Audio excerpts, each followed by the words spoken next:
We're asking Todd to reminisce about one of his former teammates. We asked you to decide which guy that would be. You chose Joe McEwing by a fairly wide margin. So it's Super Joe. 47%, that was his number, right? I mean, yeah, wow. Bizarre. Well done, fans. Nice. What was it like being Super Joe's teammate, Todd? Look, Super Joe, I love the fact that we still refer to him as Super Joe.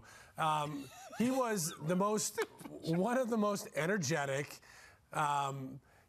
great teammates because he could play 9 positions. He was always happy when he came to the ballpark.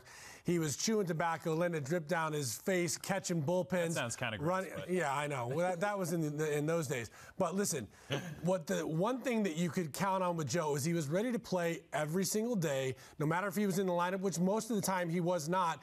And he feasted on a guy named Randy Johnson, which I think gave him some extra lure here in New York because he could hit a fastball, and especially a left-handed fastball, as well as anybody. And it got to the point where he and Randy had some battles. He hit some home runs against him. He got dusted by him. He jumped back up, and they do that. He'd line balls down the line, and he really became known for this guy that had complete tenacity.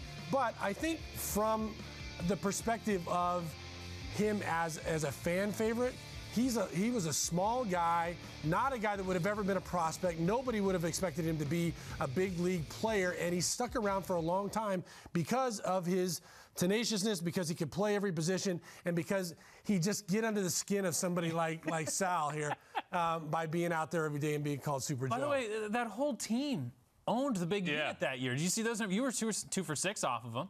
Yeah, I was 2 for 6. Randy and I went back to college at USC. My first collegiate at bat at UCLA was against Randy, who was the junior throwing $1 million at USC. And you know how great I was at hitting the first pitch. I'm like, I'm not going to see anything against this guy. I'm swinging it the first thing I walk up there, and I happen to hit a ball late down the right field line and get a triple against the guy. And then I felt like I didn't have another hit against him.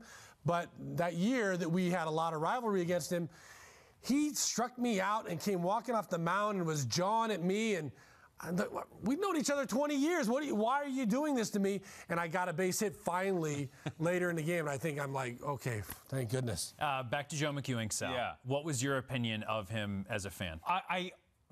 Here's the problem. I think he's one of the most, if not the most overrated Met in the history. Because he's a 25th guy. Nowadays, I mean, people be paying him, oh, look at the versatility. You can play him anywhere. Yeah. He was the, Ben Zobrist before there was a Ben Zobrist. He'd been making $25 million a year. But honestly, he wasn't that good of a player. As you mentioned, he got a couple big hits against Randy Johnson. I can understand the fans' love affair with the underdog, and I love the underdog myself. But in comparison, when you look back, Joe McEwing is held in this high regard. Oh, Super Joe, we love Joe McEwing. And then you look at Carlos Beltran, who in my opinion you could argue is the greatest position player to ever play for the Mets, and they hate Carlos Beltran. So how can you love Joe McEwing, who is lucky to be on a major league roster, and hate Carlos Beltran, who's a Hall of Famer? Well, you know what's a good point made by our producer, Michael Flynn, in my ear just now, is it's a little bit like Wilmer Flores. I mean, Wilmer Flores, bench player, can play a few different positions, is loved by the fan base because of that one time he cried on the field and then hit the walk-off home run. But is that frustrating to you as a guy who goes out there, you're an everyday major league player, very good major league player, and the fans love a guy who's lucky to be on the big league roster? No, yeah, I mean, you see that. It's something that is not uncommon, and I think the guys that play every day, I think salary starts to become a factor in it because the fans are like, hey, Joe's doing it for the minimum, and if this guy can do it for the minimum, and this guy's getting paid $2 million, and they're almost the same, then okay, why not? So, but he also is a guy that I think a lot of fans see as themselves. In some way, they see themselves in that guy. Like, you know what? I was good enough to be a high school player, but I didn't get to the big leagues. I didn't get a chance. I had a problem with the coach.